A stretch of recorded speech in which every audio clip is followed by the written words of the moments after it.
शुक्रिया मेहरबानी भाई सलेमान भाई समीला भाई आता फिर मेरे नाम के साबित में याद करा रहे जनाब बहुत बहुत शुक्रिया मेहरबानी करा रहे हो सराबाद रहो जिंदे रहो साथ बात रहो आपके सब को जान मान कारोबार में बरकत पान बोला अपने जमान में रखे बहुत प्यार करते हो बहुत मदद करते हो बड़े प्यार में सुनिया के साथ बड़ी इज्जत बख्शी है अल्लाह की जात पर तो और रिश्ता बख्शन के अर्शद रंग लाल मार के नाम कि किसी गल की थोड़ ना होते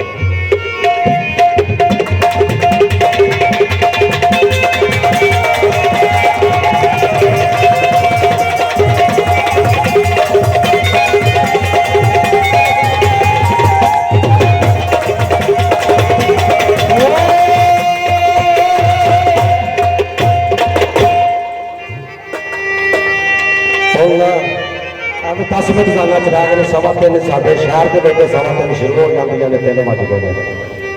तो तीन बज गए तो मैं दो तीन शेर सस्सी में सुना दो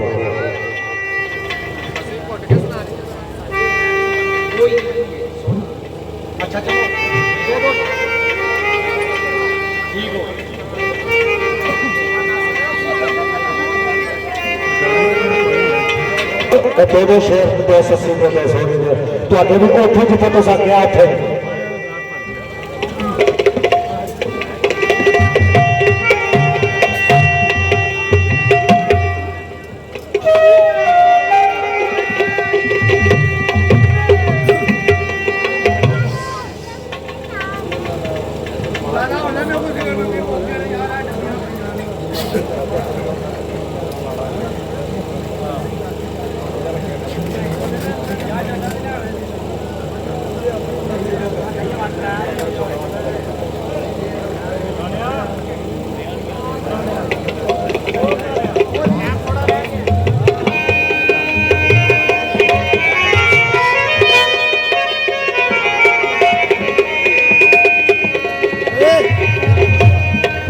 सोने बात ਉਹਨਾਂ ਦੀ ਦਾਸਤਾਨ ਦਾ ਜਦੋਂ ਮਿਰਜ਼ਾ ਇਜ਼ਤ ਬੇਗ ਕੋਲੋਂ ਪੈਸੇ ਮੁੱਕ ਗਏ ਕਰਜ਼ਈ ਹੋ ਗਿਆ ਫਿਰ ਉਹਨਾਂ ਦਾ ਨੌਕਰ ਰਹਿ ਗਿਆ ਉਹ ਕਰਜ਼ਾ ਲਾਉਣ ਵਾਸਤੇ ਸੀਰ ਸੋਚ ਜਾਂਦੀ ਆਪੇ ਮਨ ਅੰਦਰ ਆਸ਼ਕੀ ਦੀ ਦੁੱਖ ਸਹਾਰਦੇ ਨੇ ਛੱਡ ਤਖਤ ਹਜ਼ਾਰਾਂ ਤੇ ਬਣਨ ਪਾਲੀ ਵਿੱਚ ਪੇਲਿਆ ਮੱਝੀਆਂ ਚਾਰਦੇ ਨੇ ਪੱਟ ਚੀਰ ਕੇ ਚਾੜਦੇ ਸੀਖ ਉੱਤੇ ਜਾ ਕੇ ਯਾਰ ਦੀ ਨਜ਼ਰ गुजारते ने मोहम्मद शफी पाक को कट लेंगे दिलों हौसला बोलना हारते ने आशका के काम में इतने रह के खीर अल मुक्तसर रोले बन गए रोले पै गए फिर की किया तुले घमियार ने धक्के मार के निकल जा पीछा परत के ना वेखी और शहजादा बड़क बुखारे का अली बेग का पुत्र लेकिन इश्क डरा जान लगा जो तुले घमियार ने कर दिता ना उस वक्त का मंजर दैन कमाल दैन साहब स्वामी वाले लिखते हैं तो किवें लिखते हैं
हाँ